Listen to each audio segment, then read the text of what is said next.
श्री साईनाथ सेवा समितीच्या वतीने वर्तकनगर येथील श्री साईबाबा मंदिराचा 39वा वर्धापन उत्सव सोहळा मोठ्या श्रद्धा, भक्तिभाव आणि उत्साहात संपन्न होत आहे। 3 दिवस चालणाऱ्या या सोहळ्याची सुरुवात बुधवार 12 नोव्हेंबर रोजी ठाण्याचे आमदार संजय केळकर आणि त्यांच्या पत्नी सौ कमल केळकर यांच्या हस्ते साईबाबांच्या पूजा अर्चा आणि आरतीने झाली। यानंतर उपस्थित साई भक्तांना आमदार केळकर यांच्या हस्ते लाडू प्रसादाचे वितरण करण्यात आले। उत्सवाच्या निमित्ताने माजी नगरसेवक स्वर्गीय बळीराम वासुदेव नैबाक्कर यांच्या स्मृतीस अभिवादन करण्यात आले। त्यांच्या आशीर्वादाने श्री साईनाथ सेवा समितीने 3 दिवस विविध धार्मिक कार्यक्रमांचे आयोजन केले आहे। पहिल्या दिवशी सकाळी श्री लक्ष्मीनारायण यज्ञ, दुसऱ्या दिवशी संध्याकाळी भजन, कीर्तन आणि भक्तिगीतांचे कार्यक्रम, तर अखेरच्या दिवशी म्हणजे शुक्रवार 14 नोव्हेंबर रोजी साईबाबांच्या पालखी सोहळ्याने वर्धापन दिनाचा समारोप होणार आहे। हा उत्सव यशस्वी करण्यासाठी साईनाथ सेवा समितीचे अध्यक्ष मंगेश बळीराम नैबाक्कर, उपाध्यक्ष अशोक हिरानंदानी, नंदकुमार साळवी, सचिव सुरेश महाडिक, सहसचिव प्रवीण रोटे, खजिनदार बबन बोबडे, विश्वस्त हरिमाळी, अशोक सुर्वे, श्रीमती अपर्णा जाधव आदींसह कर्मचारी व ब्राह्मण वर्ग आणि मंदिर सेवेकरी मेहनत घेत आहेत। आज साईनाथ सेवा समितीच्या माध्यमातून आणि आमचे स्वर्गीय बळीभाई नैबाक्कर यांच्या भक्तीतून आणि श्रद्धेतून निर्माण झालेलं हे साईबाबा मंदिराचा 39वा वर्धापन दिन आहे। आजपासून या वर्धापन दिनाची सुरुवात झालेली आहे। 3 दिवस हा उत्सव चालतो। अतिशय उत्साहामध्ये हजारो भक्तगण या ठिकाणी येतात। आज पहिलाच दिवस आहे। सकाळी 5:30 वाजल्यापासून आज बाबांची पूजा या ठिकाणी संपन्न झाली आणि शेकडो भक्तांच्या उपस्थितीमध्ये या ठिकाणी ही पूजा संपन्न झाली। सुवर्णासनामध्ये बाबा बसलेले आहेत आणि श्रद्धा आणि सबुरीचा जो मंत्र आहे तो बाबांनी सगळ्या दुनियेला दिलेला आहे।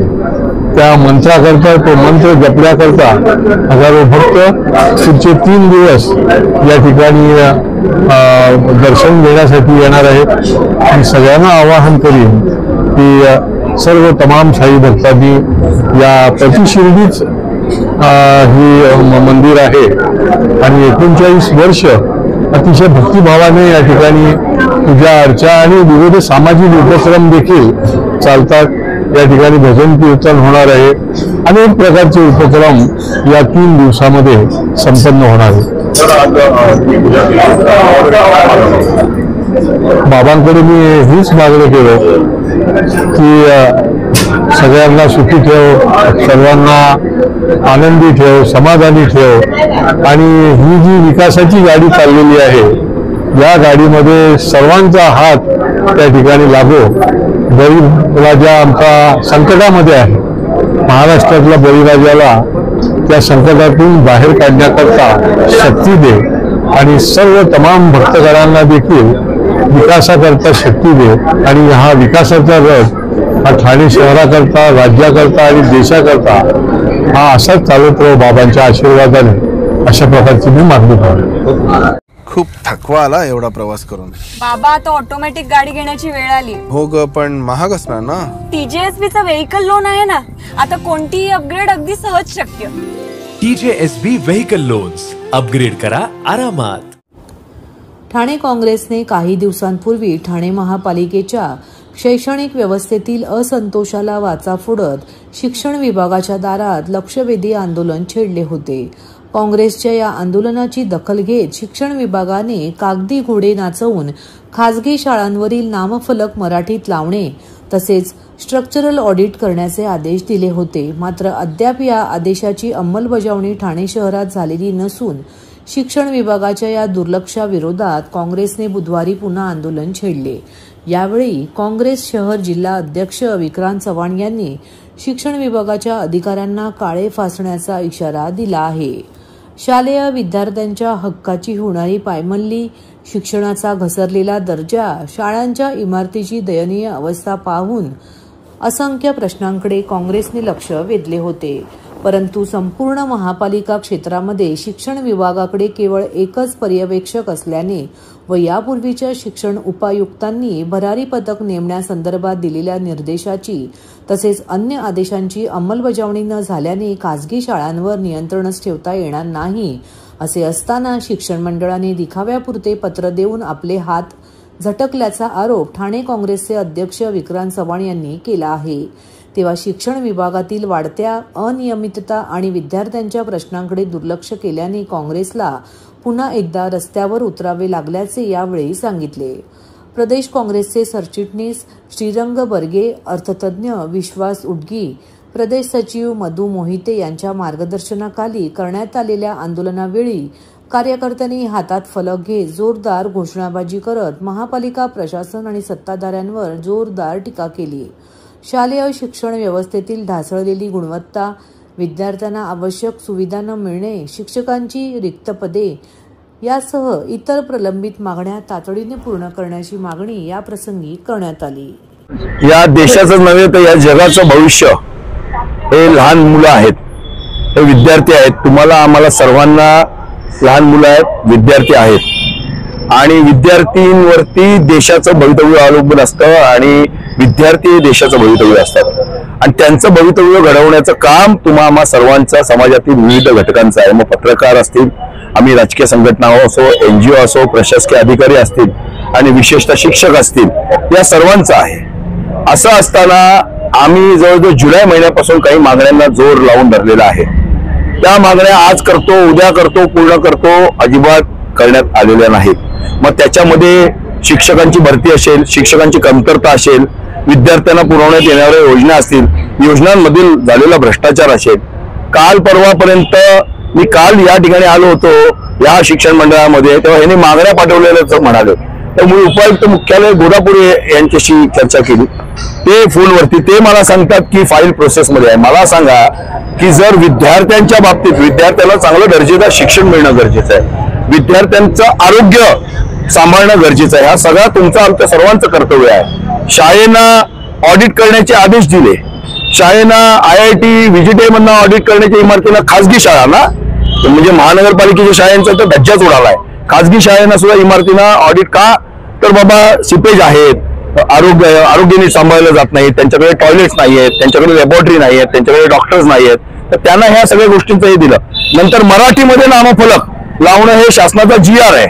केरळामध्ये जाल तुम्ही, केरळात नावं असतात, पंजाबमध्ये जाल, पंजाबमध्ये नावं असतात। आपल्या महाराष्ट्रात म्हटलं फक्त मा झालेला आहे। या ICSE बोर्ड असेल, या CBSE बोर्ड असेल किंवा दुसरा कुठला बोर्ड आहे, आणखी बोर्ड, या बोर्डच्या लोकांना किंवा खासगी आहे ना, यांना मा झालेला आहे। महाराष्ट्रात राहतात आणि मराठीमध्ये बोर्ड लावायला लाज वाटते। यांनी पत्र दिले, आमचं म्हणणं आहे तुम्ही पत्र देऊन केवळ तुमचं कर्तव्य संपलं का? याच्यावरती देखरेख कोण करणार, ह्यांच्यावरती पायबंद कोण घालणार, यांना कंप्लायन्स करायला किंवा यांना त्या ठिकाणी ही बोर्ड जे लावायचे आहेत किंवा ह्या जे बाकीचे कंप्लायन्स हे करण्यासाठी यांच्याकडे पथक नाही, यांच्याकडे माणसं नाही आहेत, नुसते बसून राहतात तिकडे निविदांमध्ये। काही ठराविक निविदाकार इथे वर्षानुवर्ष हे केलेले, योजना अजून पुरवलेल्या आहेत, बाकरे तुटलेले आहेत। गणवेश आत्ता कुठे पुरवायला घेतले, गणवेश पण भिवंडीचे गणवेश आणलेले आहेत। म्हणजे आणि ही ठराविक मंडळी, ठराविक काही राज्यकर्ते पुढाऱ्यांच्या हातात हे शिक्षण मंडळ आणि शिक्षण मंडळाच्या माध्यमातून या ठाण्यातील शिक्षणाचा पूर्ण बोजवारा उडालेला आहे। आज पंडित नेहरूंनी स्वप्न पाहिलेलं होतं, परवा पंडित नेहरूंची जयंती आहे, पंडित नेहरूंनी स्वप्न पाहिलेलं होतं मेरा हर देश का बच्चा पढ़ लिख के सक्षम होना मागता है। लोकमान्य टिळकांनी पहिली शाळा काढली होती महाराष्ट्रातली, ती याच्यासाठी काढली होती की आपल्या गोर गरीब विद्यार्थ्यांना सावित्रीबाई फुले असतील, महात्मा फुले असतील यांनी महिलांसाठी शाळा काढल्या, रात्रीच्या शाळा काढल्या, तर कशासाठी ना आपण साक्षर झालो पाहिजे। आपला विद्यार्थी हा प्रत्येक गोर गरीब घरातील विद्यार्थी किंवा मुलं बाळं शिकून मोठी झाली पाहिजे, स्वतःच्या पायावर उभी राहिली पाहिजे।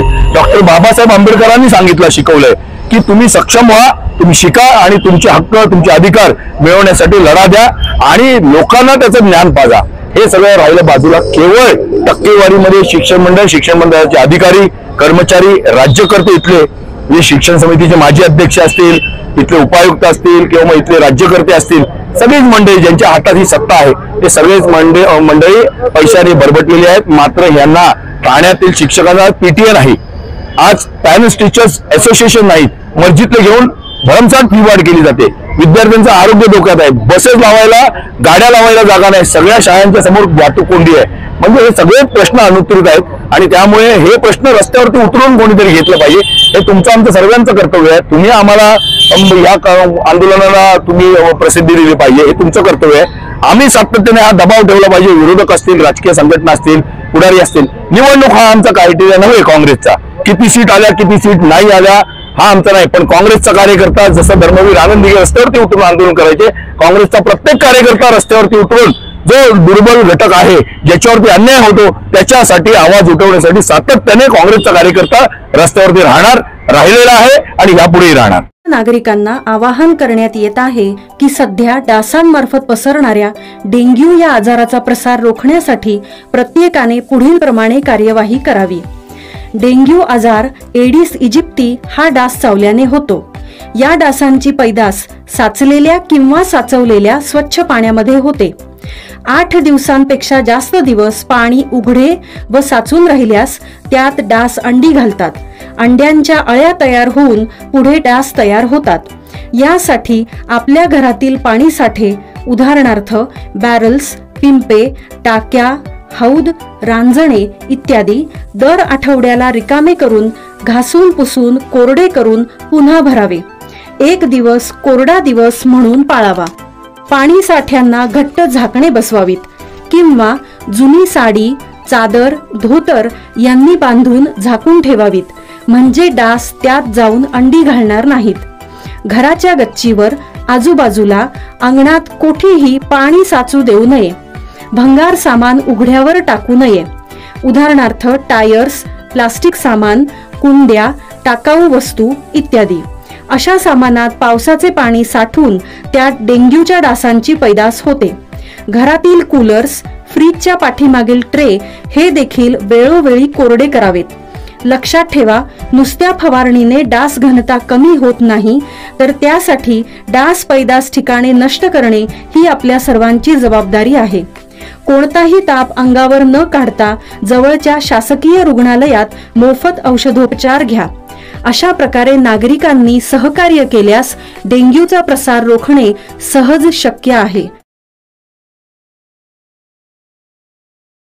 2018 साली संदीप बिरवटकर आणि सहकार्यांनी रोवलेले हे रोपटे आज एक वटवृक्ष बनले आहे, असे प्रतिपादन आरजी खाते विद्यामंदिरचे चेअरमन श्री अजय बिरवटकर यांनी केले. तसेच पुढे बोलताना त्यांनी पटसंख्या वाढीसाठी लवकरच प्रयत्न सुरू करण्यात येणार असून वसतिगृह उभारण्यासाठी सर्वतोपरी प्रयत्न करण्यात येतील असे आश्वासन दिले. माजी विद्यार्थी सेवा संस्थेच्या वतीने माजी विद्यार्थी स्नेह संमेलन आणि दिनदर्शिका प्रकाशनाचा कार्यक्रम ठाण्यातील नरेंद्र बल्लाळ सभागृह येथे आयोजित करण्यात आला होता. त्याप्रसंगी ते बोलत होते. या कार्यक्रमास प्रमुख पाहुणे म्हणून विलासराव शिंदे, सदस्य समन्वय समिती रयत शिक्षण संस्था सातारा उपस्थित राहिले होते. तसेच अजय शेठ बिरवटकर, चेअरमन स्थानिक स्कूल कमिटी स खताते, माजी चेअरमन व सल्लागार आणि अंकुश शेठ काते, सल्लागार स्थानिक स्कूल कमिटी, सकाराम कदम स्थानिक स्कूल कमिटी, यशवंतराव कदम अध्यक्ष झोलाई देवी मंदिर ट्रस्ट, बबन शिंदे माजी अध्यक्ष झोलाई देवी मंदिर ट्रस्ट, जगदीश शिंदे, काशीनाथ डिगे हे मान्यवर उपस्थित होते. शाळेच्या दिवसांना उजाळा देण्याचा प्रयत्न माजी विद्यार्थ्यांनी केला असून शाळेच्या प्रगतीचा प्रवास पुन्हा अनुभवण्याची आणि जुने बंध दृढ करण्याची ही अनोखी संधी ठरणार आहे, असे मत उपस्थित गुरुजनांनी व्यक्त केले. त्यावेळी गुरुजनांचा ऋणपत्र देऊन कृतज्ञता व्यक्त करण्यात आली.